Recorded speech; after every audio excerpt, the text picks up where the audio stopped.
সাগরকন্যার অপরূপ সৌন্দর্যের টানে প্রতিদিন হাজারো পর্যটক ছুটে যান কুয়াকাটায়, আর পর্যটককে ঘিরেই সচল থাকে সেখানকার অর্থনীতির গতি।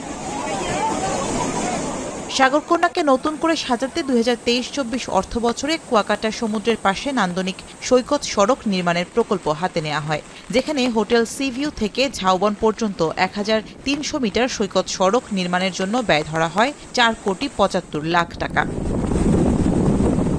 এরই ধারাবাহিকতায় 2024 সালের মার্চে শুরু হয় সড়ক নির্মাণ কাজ, যা শেষ হওয়ার কথা ছিল 2025 সালের মার্চে। সড়ক নির্মাণ প্রকল্পের মেয়াদ শেষ হলেও কাজ হয়েছে মাত্র 1 কিলোমিটারেরও কম।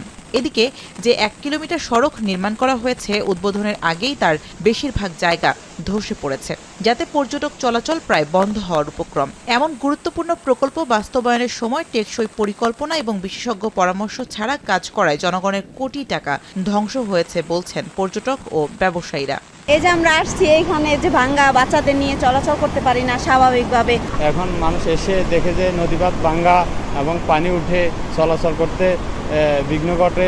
ছবি তোলার কোনো স্পেস নাই বা একটা পর্যটক যে হাঁটবে, হাঁটার কোনো রাস্তা নাই। সৈকত সুন্দর থাকলে, ভালো থাকলে এবং এটা রক্ষা পেলে স্বাভাবিক পর্যায়ে এখানে টুরিস্ট আসবে এবং যারা এখানে বিনিয়োগ করছেন তারা লাভবান হবে। কিন্তু সেই বীজটাই যদি ক্ষতিগ্রস্ত হয়, সেটা আমাদের জন্য দুঃখজনক।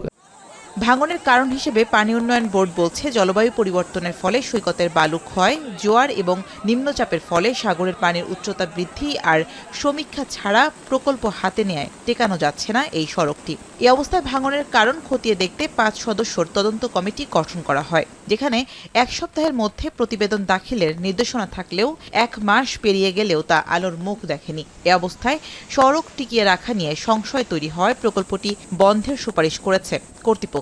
পৌরসভা কর্তৃক নির্মিত রাস্তাটি প্রায় ভেঙে যাচ্ছে।